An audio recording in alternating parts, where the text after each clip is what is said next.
Hi hello everyone. என்னடா voice மட்டும் வருது, ஆளை காணோம் அப்படின்னு தேட்டுறீங்களா? சில டெக்னிக்கல் ப்ராப்ளம்ஸ்னால எங்களால் வீடியோவாக கொடுக்க முடியல. இருந்தாலும் நம்ம சப்ஸ்கிரைபர்ஸோட நலன் நமக்கு ரொம்ப முக்கியம் இல்லையா? அதனால் இப்படி ஒரு நியூ டெக்னிக்கை ஃபாலோ பண்ண வேண்டிய நிலைமை ஆயிடுச்சு.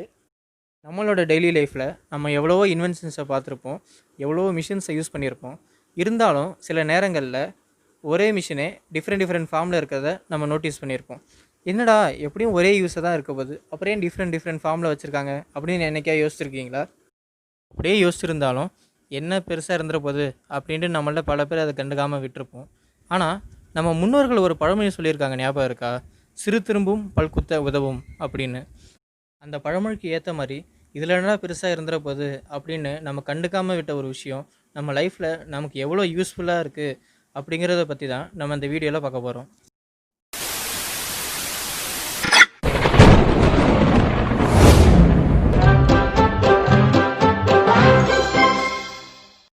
ஏண்டா ஸ்டார்டிங்லேருந்து இம்பார்ட்டன்ட்ங்கிறியே, அது அப்படி என்னதான் பொருள் அப்படின்னு கேட்குறீங்களா? அது வேறு எதுவும் இல்லைங்க, நம்ம டெய்லி லைஃப்பில் ரொம்ப அத்தியாவசிய பொருளாக இருக்கிற ஃபேன் ரெகுலேட்டர் தான். இது ஃபேன் ரெகுலேட்டர் அத்தியாவசிய பொருளா? ஃபேன் தானடா நமக்கு முக்கியம், ரெகுலேட்டர் இருந்தால் என்ன இல்லைன்னா என்ன அப்படின்னு யோசிக்கிறீங்களா? இந்த வீடியோ முடியும் போது நம்ம கண்டுக்காமல் விட்ட அந்த ரெகுலேட்டர் நமக்கு எவ்வளோ யூஸ்ஃபுல்லாக இருக்குது அப்படிங்கிறத பற்றி நம்ம தெரிஞ்சுப்போம். நம்ம அந்த ஃபேன் ரெகுலேட்டரை பற்றி பார்க்குறதுக்கு முன்னாடி நம்ம லைஃப்பில் அத்தியாவசிய பொருளாக இருக்கிற ஃபேனை பற்றி நமக்கு தெரியாத ஹிஸ்ட்ரியை ஃபஸ்ட்டு தெரிஞ்சுப்போம். இந்த ஃபேனை உலகத்திலேயே ஃபஸ்ட்டு இன்ட்ரடியூஸ் பண்ண கண்ட்ரி என்னவாக இருக்குன்னு நினைக்கிறீங்க? இது என்னடா கேள்வி? அமெரிக்கா, சைனா, ஜப்பான் இல்லை ஜெர்மன், இந்த மாதிரி ஏதாவது ஒரு கண்ட்ரியாக தான் இருக்கும் அப்படின்னு நீங்கள் நினச்சிங்கன்னா நீங்கள் நினைக்கிறது ரொம்ப ரொம்ப தப்பு. ஃபேன்ஸை முதல்ல உலகத்துக்கு இன்ட்ரடியூஸ் பண்ண கண்ட்ரி நம்ம இந்தியா தாங்க. ஆச்சரியமாக இருக்குல்ல? ஆமாம், 500 பிசியிலேயே இந்தியாவில் ஃபேன்ஸ் யூஸ் பண்ண ஆரம்பிச்சிட்டாங்க. ஆனால் அதை ஃபேன்ஸுன்னு சொல்கிறத விட ஃபேன்ஸோட ஒரு ப்ரீ மாடல் இல்லை ஒரு இன்ஸ்பிரேஷன் அப்படின்னு நம்ம சொல்லலாம். அப்படி நம்ம இந்தியாவில் யூஸ் பண்ணிக்கிட்டு இருந்த அந்த ஃபேனோட பேர் புங்கா ஃபேன். இந்த புங்கா ஃபேன் எதால் செய்யப்பட்டதுன்னா, ஒரு பேம்பூலையோ இல்லைனா வேறு ஏதாச்சும் ஒரு ஸ்ட்ராங்கான ஸ்டிக்லையோ பனை ஓலை, தென்னை ஓலை இல்லைனா வேறு ஏதாச்சும் ஒரு ஃபைபர்ஸை அட்டாச் பண்ணி அதை யூஸ் பண்ணிகிட்டு இருந்தாங்க. இப்படி இருந்த புங்கா ஃபேனை இப்போ உள்ள மாதிரி ஆட்டோமேட்டிக்காக ஆப்ரேட் பண்ணுற ஃபெசிலிட்டிலாம் அப்போ இல்லை. அதனால் ஒரு செர்வெண்ட்டை வச்சு மேனுவலாக ஆப்ரேட் பண்ணிகிட்டு இருந்தாங்க. அந்த செர்வெண்ட்டை எல்லோரும் புங்காவாலா அப்படின்னு கூப்பிட்டாங்க. இப்படி இருக்கும்போது ஃபஸ்ட்டு செஞ்சுரியில் சைனாவில் ஹான் டைனஸ்டி அப்படிங்கிற ரூல் நடந்துகிட்டு இருக்கும்போது ஒரு கிராஃப்ட் மேனும் டிங் ஹுவான் அப்படிங்கிற இன்ஜினியரும் சேர்ந்து 7 வீல்ஸும் 3 மீட்டர் டயாமீட்டரும் கொண்ட ஒரு மேனுவலி ஆப்ரேட் பண்ணக்கூடிய ஒரு ரொட்டேட்டரி ஃபேனை இன்ட்ரடியூஸ் பண்ணுறாங்க. அதுக்கப்புறம் 8th செஞ்சுரியில் டாங் டைனஸ்டி அப்படிங்கிற ரூல் நடந்துக்கிட்டு இருக்கும்போது இந்த மேனுவல் ஆப்ரேஷனுக்கு பதிலாக ஹைட்ராலிக் பவரை யூஸ் பண்ணுற மெத்தடை அவங்க இன்ட்ரடியூஸ் பண்ணுறாங்க. அதுக்கப்புறம் 16th செஞ்சுரியில் யூரோப்பை சேர்ந்த ஜார்ஜ் ஆக்ரிகோலா அப்படிங்கிறவர் ஒரு ரொட்டேட்டரி ஃபேனை இன்ட்ரடியூஸ் பண்ணுறாரு. அதுக்கப்புறம் 17th செஞ்சுரியில் இங்கிலாந்தை சேர்ந்த சர் கிறிஸ்டோஃபர் விரன் அப்படிங்கிற ஒரு ஆர்கிடெக்ட் இன்னொரு ரொட்டேட்டரி ஃபேனை இன்ட்ரடியூஸ் பண்ணுறாரு. அதுக்கப்புறம் 18th செஞ்சுரியில் இங்கிலாந்தை சேர்ந்த ஜான் தியோஃபிலஸ் டெசாகுலியர்ஸ் அப்படிங்கிறவர் ஒரு சக்ஸஸ்ஃபுல் ஃபேன் சிஸ்டமை இன்ட்ரடியூஸ் பண்ணுறாரு. அதென்ன இது மட்டும் சக்ஸஸ்ஃபுல், அப்போ பாக்கியெல்லாம் சக்ஸஸ்ஃபுல் இல்லையா அப்படின்னு கேட்டிங்கன்னா, அதுவும் சக்ஸஸ்ஃபுல்லாக இருந்துச்சு. ஆனால் அது ஒரு லயபிளாக இல்லாமல் ஒரு அன்ஸ்டேபிளான சிஸ்டமாக இருந்ததுனால அது அந்தளவுக்கு சக்ஸஸ் ஆகலை. ஆனால் இவர் இன்ட்ரடியூஸ் பண்ண சிஸ்டம் ஒரு ஸ்டேபிளான சிஸ்டமாக இருந்துச்சு. அதுக்கப்புறம் 1837 இங்கிலாந்தை சேர்ந்த வில்லியம் ஃபோர்னஸ் அப்படிங்கிறவர் ஹைட்ராலிக் பவருக்கு பதிலாக ஸ்டீம் பவரை யூஸ் பண்ணலாம் அப்படின்னு கண்டுபிடிக்கிறாரு. இப்படி இருக்கும்போது 1851 இங்கிலாந்தில் லிவர்பூலுங்கிற இடத்துல செயின்ட் ஜார்ஜ் ஹாஸ்பிட்டலில் டேவிட் போஸ்வெல் ரைட் அப்படிங்கிற ஒரு ஸ்காட்டிஷ் டாக்டர் 4 ஃபேன்ஸை யூஸ் பண்ணுறாரு. ஏன் இதுக்கு முன்னாடி ஃபேன்ஸை எங்கேயுமே யூஸ் பண்ணலையா அப்படின்னு கேட்டால், இதுக்கு முன்னாடி மைன்ஸில் ஒர்க் பண்ணுறவங்களுக்கு வென்டிலேஷன் பர்பஸ்க்காக மட்டுமே ஃபேன்ஸ் எல்லாம் யூஸ் பண்ணப்பட்டு வந்துச்சு. இப்படி இருக்கும்போது இவர் மட்டும்தான் ஃபஸ்ட்டு ஹாஸ்பிட்டல்ஸில் ஃபேன்ஸை யூஸ் பண்ண ஸ்டார்ட் பண்ணார். அதுக்கப்புறம் 1882 அமெரிக்காவை சேர்ந்த ஸ்கியூலர் வீலர் அப்படிங்கிறவர் எலக்ட்ரிசிட்டியால் ஆப்ரேட் ஆகக்கூடிய ஒரு ஃபேனை கண்டுபிடிக்கிறாரு. இந்த ஃபேனை அமெரிக்காவை சேர்ந்த கிராக்கர் அண்ட் கர்டிஸ் அப்படிங்கிற எலக்ட்ரிக் மோட்டார் கம்பெனி கமர்ஷியல் மார்க்கெட்டுக்கு கொண்டு வராங்க. இதே 1882 ஃபிலிப் டயல் அப்படிங்கிற ஒரு German American engineer first electric ceiling ஃபேனை இன்ட்ரடியூஸ் பண்ணுறாரு. அதுக்கப்புறம் 1909 ஜப்பானை சேர்ந்த கேடிகே அப்படிங்கிற கம்பெனி ஹோம் யூஸ்க்காக ஃபேன்ஸை மாஸ் ப்ரொடக்ஷன் பண்ண ஸ்டார்ட் பண்ணுறாங்க. அதுக்கப்புறம் 1920s 30ஸ்லலாம் ஃபேன்ஸ் ரொம்பவே அதிகமாக தயாரிக்கப்பட்டு வேர்ல்டு ஃபுல்லாக காமனான பொருளாக மாறிடுச்சு. இப்படி இருக்கும்போது 1940ஸ்ல இந்தியாவை சேர்ந்த கிராம்ப்டன் கிரீவ்ஸ் அப்படிங்கிற company world's largest manufacture of ஃபேன்ஸாக மாறுது. இதோட சேல்ஸ்லாம் மெயின்லி எங்கே நடந்துக்கிட்டு வந்துச்சுன்னா India, Asia and Middle East கண்ட்ரீஸில் மட்டும் நடந்துக்கிட்டு வந்துச்சு. அதுக்கப்புறம் 1950ஸ்ல டேபிள் ஃபேன்ஸி இன்ட்ரடியூஸ் பண்ணிட்டாங்க. இப்படி இருக்கும்போது 1960ஸ்ல ஏசிங்கிற ஏர் கண்டிஷனிங்கை இன்ட்ரடியூஸ் பண்ணுறாங்க. இப்படி இன்ட்ரடியூஸ் பண்ணதுக்கப்புறம் ஃபேன்ஸோட மேனுஃபேக்சரிங் ரொம்ப கம்மியாக ஆரம்பிச்சது.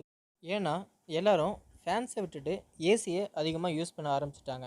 அதுக்கப்புறம் என்ன நடந்துச்சுன்னா 1970ஸ்ல ஏசிக்கு மாறினவங்கெல்லாம் கரண்ட் பில் கட்ட முடியாமல் இது நம்ம ஃபேனை யூஸ் பண்ணிட்டு இருந்திருக்கலாம் போல் அப்படின்ட்டு ஏசியை விட்டுட்டு மறுபடியும் ஃபேன்ஸை அதிகமாக யூஸ் பண்ண ஸ்டார்ட் பண்ணுறாங்க. அதுக்கப்புறம் ஃபேன்ஸோட மேனுஃபேக்சரிங் மறுபடியும் அதிகமாக ஆரம்பிக்குது. ஃபேன்ஸ் டெய்லி லைஃபோட ஒரு அத்தியாவசிய பொருளாக மாறுது. நம்ம டெய்லி யூஸ் பண்ணுற ஃபேனுக்கு பின்னாடி இவ்வளோ பெரிய ஹிஸ்ட்ரி இருக்க தெரியாமல் போச்சே அப்படின்னு தோணுதில்ல.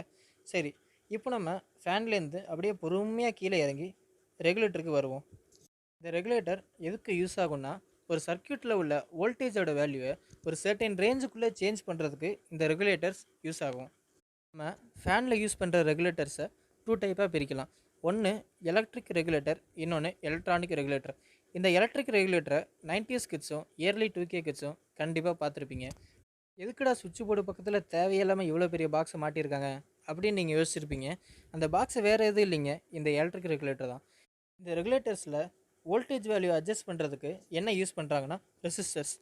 இந்த எலக்ட்ரிக் ரெகுலேட்டர்ஸ் நம்ம பார்த்தோம்னா 0லேருந்து 5 வரைக்கும் நம்பர் மார்க் பண்ணியிருப்பாங்க. இப்போ நம்ம 0லேருந்து 5 வரைக்கும் அந்த நாபை இன்க்ரீஸ் பண்ணிக்கிட்டே போகும்போது சர்க்யூட்டில் ரெசிஸ்டன்ஸோட வேல்யூ கம்மியாகிட்டே வரும்.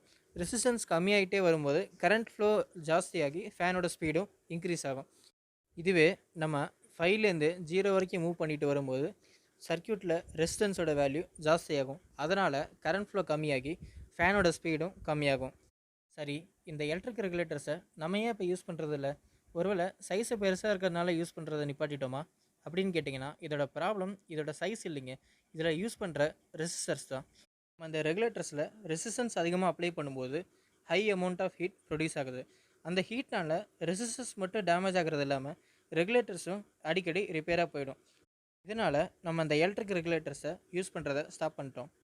அடுத்து எலக்ட்ரானிக் ரெகுலேட்டர்ஸை பற்றி பார்ப்போம். இப்போது நம்ம ஹோமில் யூஸ் பண்ணிகிட்ருக்கிற எல்லா ரெகுலேட்டர்ஸுமே எலக்ட்ரானிக் ரெகுலேட்டர்ஸ் தான்.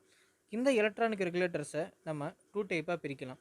ஒன்று மூவபிள் டைப், இன்னொன்று ஸ்டெப் டைப்.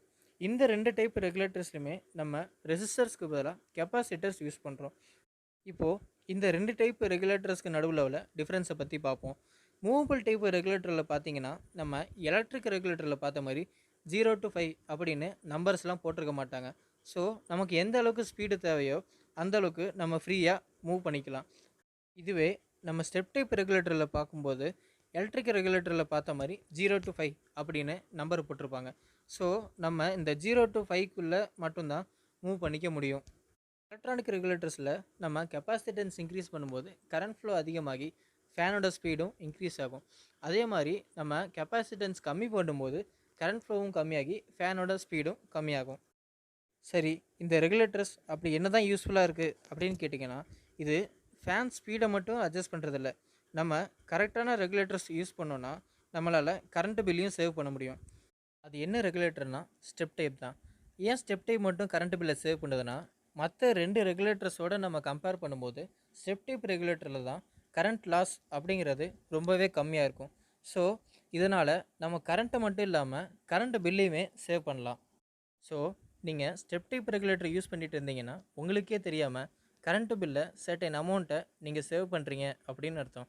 ஒருவேளை நீங்கள் ஸ்டெப் டைப் ரெகுலேட்டர் யூஸ் பண்ணலன்னா டக்குன்னு கடைக்கு போய் ஸ்டெப் டைப் ரெகுலேட்டர் வாங்கிட்டு வந்து யூஸ் பண்ணி கரண்ட் பில்லை சேவ் பண்ணுங்கள். இந்த வீடியோ உங்களுக்கு ரொம்ப யூஸ்ஃபுல்லாக இருக்கும் அப்படின்னு நாங்கள் நம்புகிறோம். இதே மாதிரி இன்னொரு இன்ட்ரெஸ்டிங் வீடியோவில் உங்கள் எல்லாரையும் மீட் பண்ணுறோம். தேங்க்யூ, பாய்.